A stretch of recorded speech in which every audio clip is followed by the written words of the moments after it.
Welcome to the Inside Scoop Live podcast, where indie authors get personal about their books, their writing, and their passions. I'm your host, Sherry Hoyt. Join me for some lively conversations with debut indie authors and seasoned veterans alike. It's a great place to find your next amazing read or even get inspired.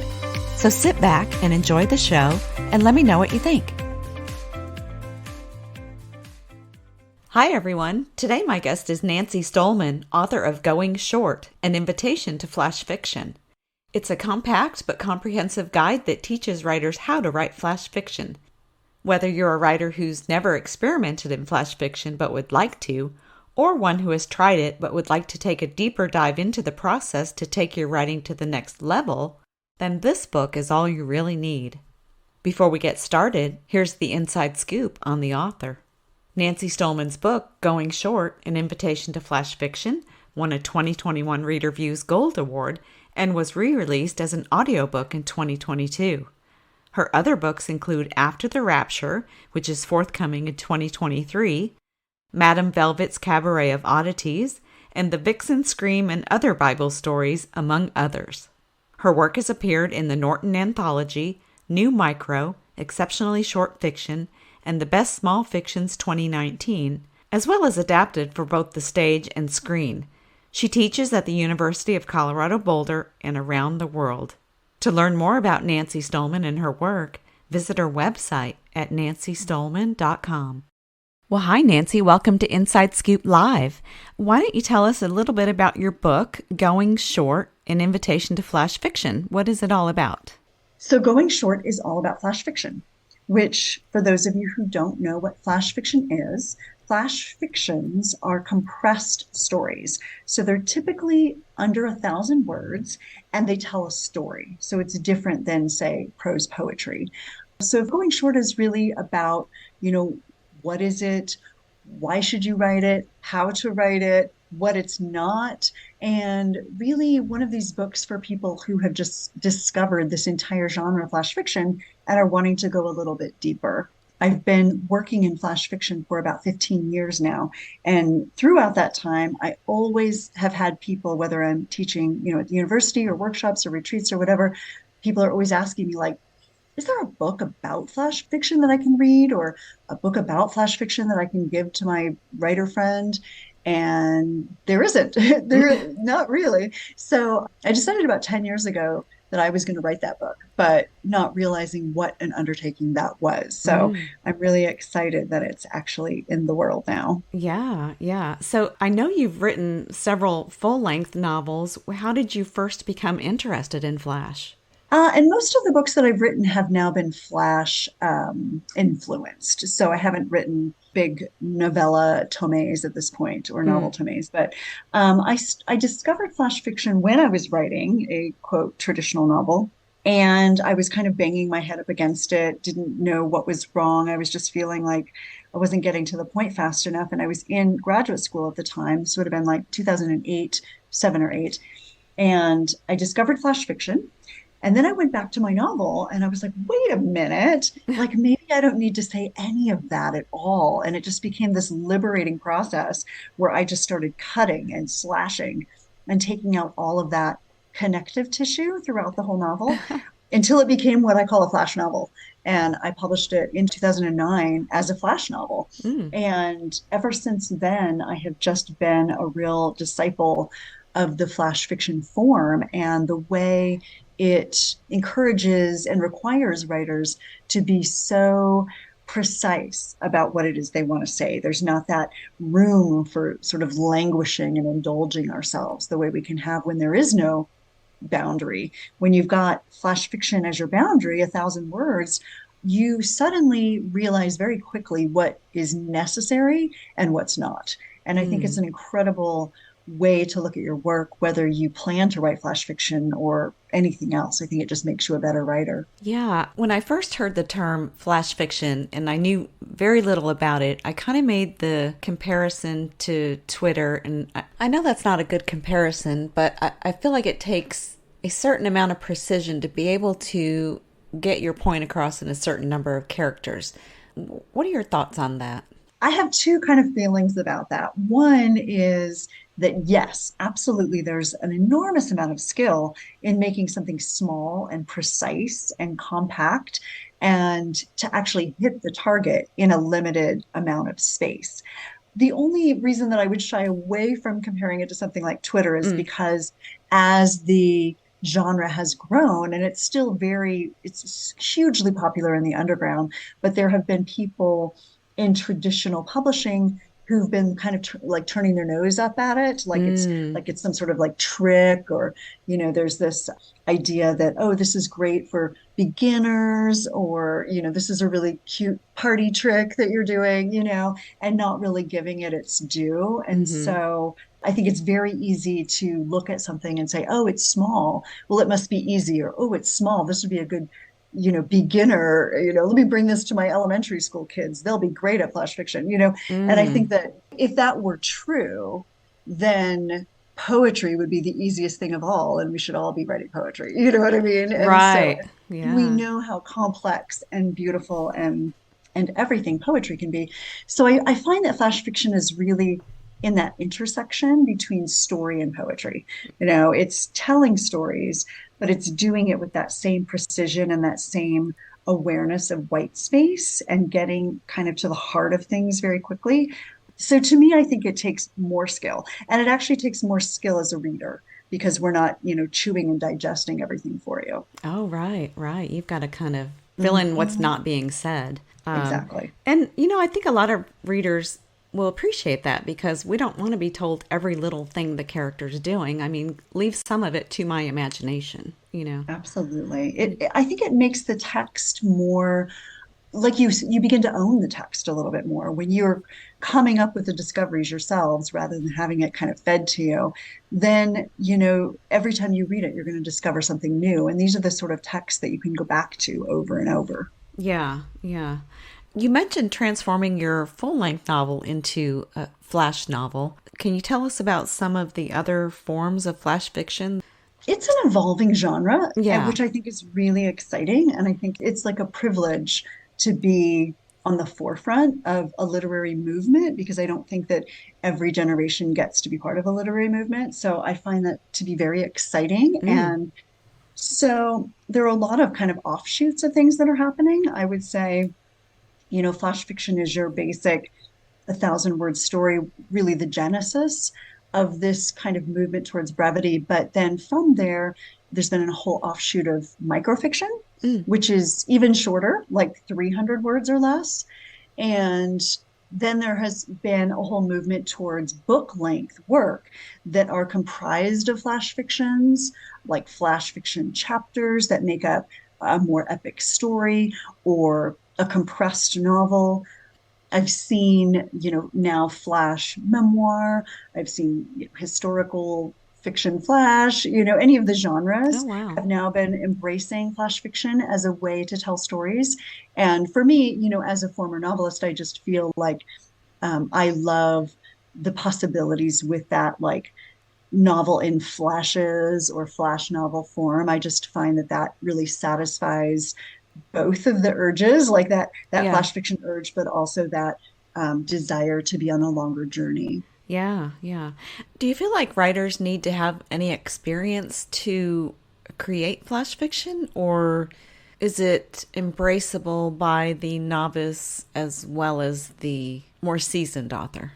Well, I would say that there are basics of writing that's just true no matter what genre you're in. Hmm. So, if you're coming to writing brand new, then I would say yes, there's much to learn about writing in general.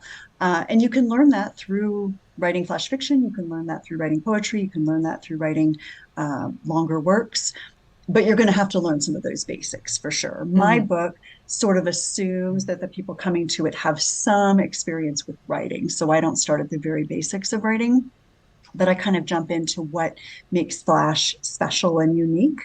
So I would say, yeah, I think it's a great place to start as a writer, or it's a great place for an experienced writer to come to kind of refine their craft and to rethink maybe the way that they're doing things. It has a whole set of skills that you can then put into your toolbox. Hmm. Hmm. Do you have a certain technique you follow?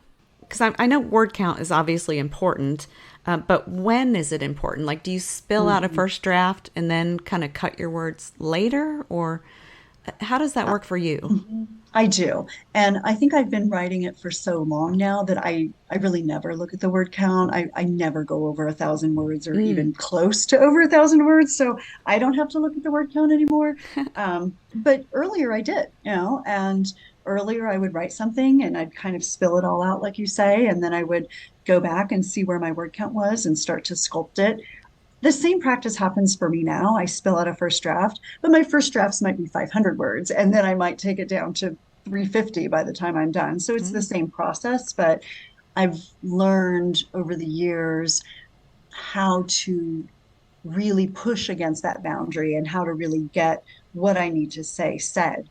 And I think the skill for me, and other flash writers may have a different take on this, but for me, the skill is not to try and write the entire epic story in miniature, Mm. but to find a really poignant and telling slice of the whole thing and let that kind of stand for the whole.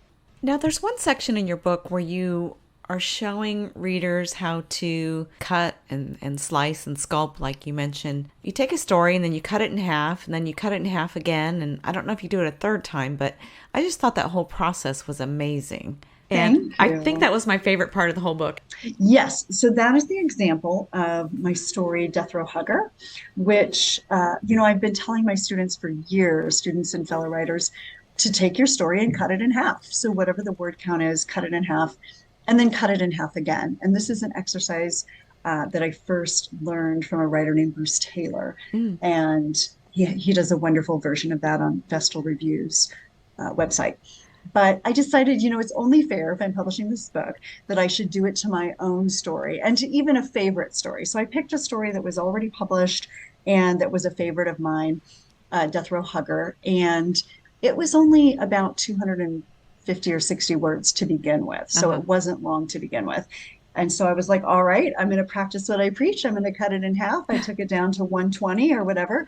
And then again, I took it down to about 60 words. So there's three versions of the story in Going Short.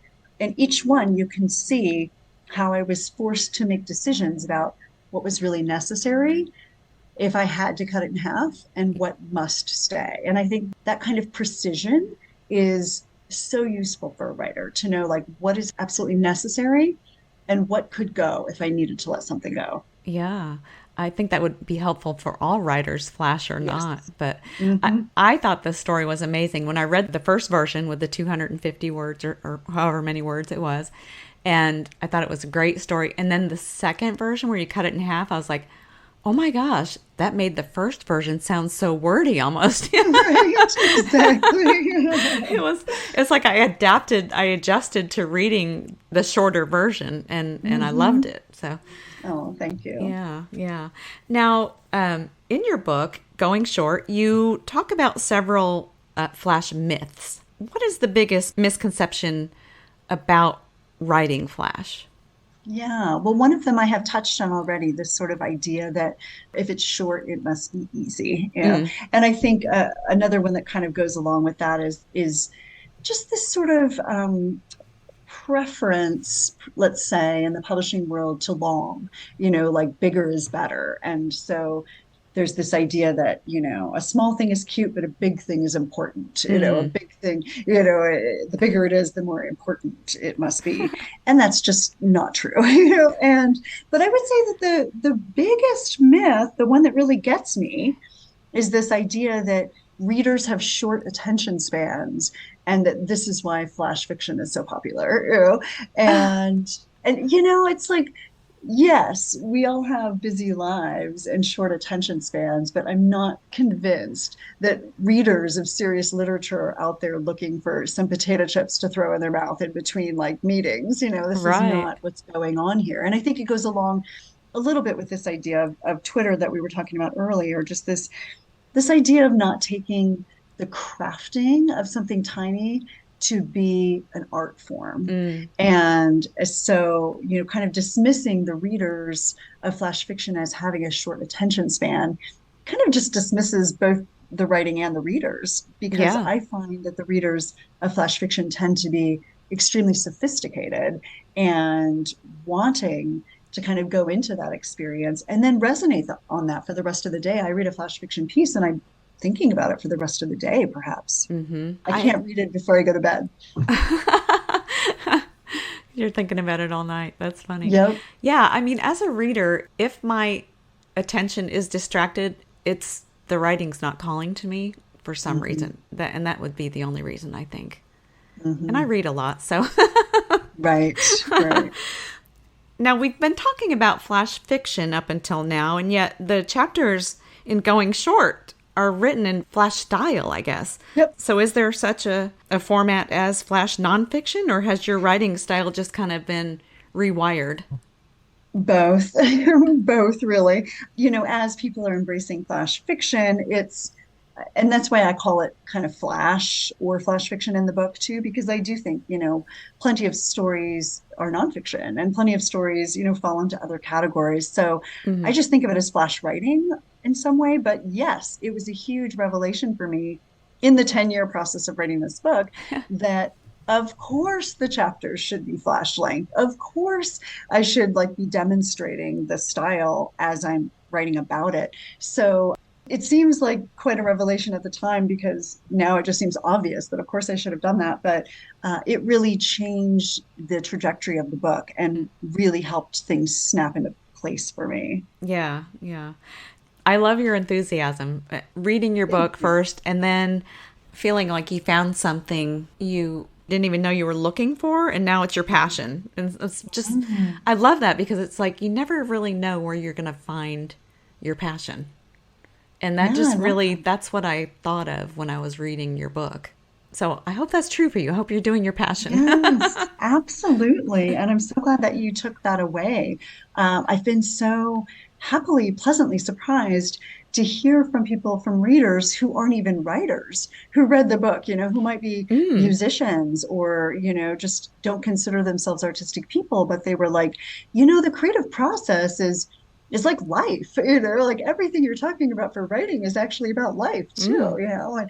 and that was really unexpected. So I've been really pleased to see how it's been resonating with readers. Yeah. Now, I'm curious what kind of advice you would give someone starting out in flash fiction or wanting to start out in flash fiction. Right. I think the best thing you can do is to start reading flash fiction and reading a lot of it. I think that was the best education that I gave myself. Mm. In 2008 and 9, I actually started a small press with a bunch of people from graduate school, and we decided to put out some flash fiction anthologies. So we did that for about 5 years. And in putting out flash fiction anthologies, you have to read a lot of flash fiction, a lot of submissions. Mm. And I think in reading submissions and just kind of completely immersing myself in so many different people's styles and voices and concepts. And this was really still in the early days of flash fiction when not a lot of people were writing it. It was the best education I could have given myself, just figuring out what I liked, why I liked it, what worked, what didn't work, what was a story and what wasn't. That was a conversation that we had a lot at the press. People sending in things that looked like, they were prose, they used sentences, but they weren't Mm. really telling a story. They were Mm. still what I would put more in the prose poetry category. So it was the best education I could have given myself. And I think reading a lot of flash fiction is the way to go. I recommend the anthologies because I think that you're going to get the biggest cross section of people writing about different things and different styles. The gold standard, I would say, is the Norton anthologies, the ones put out by James Thomas, Robert Shepard. So, flash fiction, sudden fiction, flash fiction international, flash fiction forward. The new micro, which is 300 words or less. I've got Death Row Hugger actually is in new micro. Oh, wow. And then there's a new one coming out too, Flash Fiction America, but I don't think that's going to be out till next year. But those guys have been the pioneers of flash fiction for 30 years now and really committed to finding flash fiction voices and putting them out there where people can discover them. So I would say that's a great place to start. Yeah. And are there any workshops perhaps you can suggest for the beginner? hmm There are a lot of workshops. I couldn't possibly give you an overview of them because I don't even know. A lot of people who've been writing flash fiction are now teaching online workshops. I teach online workshops. All of mine are full for now, but I've got a couple things coming up. So in November, I do my annual Flash Nano Challenge, which is meant to be kind of a sister challenge to the NaNoWriMo that Mm. happens in November with people writing novels in a month. So we do 30 stories in 30 days in the month of November, which sounds like, oh, yeah, that'll be easier until you realize you have to come up with 30 different story ideas. So it's also awesome. And I send little prompts and things throughout the year. So you can sign up for that. It's free. You can sign up for that at my website, which is nancystohlman.com. And I will be opening up some more workshops in the winter. I just filled all my workshops for fall, but I'm also teaching retreats. I teach flash fiction retreats kind of all around the world, which has Oh, been really wow. fun. I just taught one in Spain and Colorado, and I'm about to open next year's workshops probably in October. So, again, if you head over to my website and sign up to get kind of early access or early notification, then I will let you know when that happens. And then I would just say, kind of looking for flash fiction community, whether that's on Facebook. I've got a group that I run on Facebook, Flash Fiction Lovers. You can always jump in there. Mm. But yeah, there's so many great workshops out there. So, Yeah, yeah. Another great resource that I can recommend is actually Going Short, An Invitation to Flash Fiction, the audiobook by Nancy Stohlman. yeah. I listened to the audiobook and first of all, I loved it. I feel like it really is kind of a workshop because I felt like I was getting one-on-one coaching from you directly. So I don't know if you've ever thought of it in that way, but what prompted you to No, I love that. publish your book in audio format? I've always wanted to do an audiobook, and I feel like because of the pandemic and because of people's, changing consumption of their books and all of that, that it just felt like the right time. And I'd never recorded an audiobook before. I've been in the studio for other things, but this was my first time, and I insisted if I was going to do it that I had to be the narrator. I just think it makes a difference if, the writer has personality enough to read their own book. I don't know that it would work for everybody, but for me, it just felt really important that I was able to do that. So I love that you were feeling that kind of one-on-one thing happening, Mm-hmm. and I love the way that that's opened things up for people because I've heard, some people. For whatever reason, they prefer the audiobook, they prefer listening.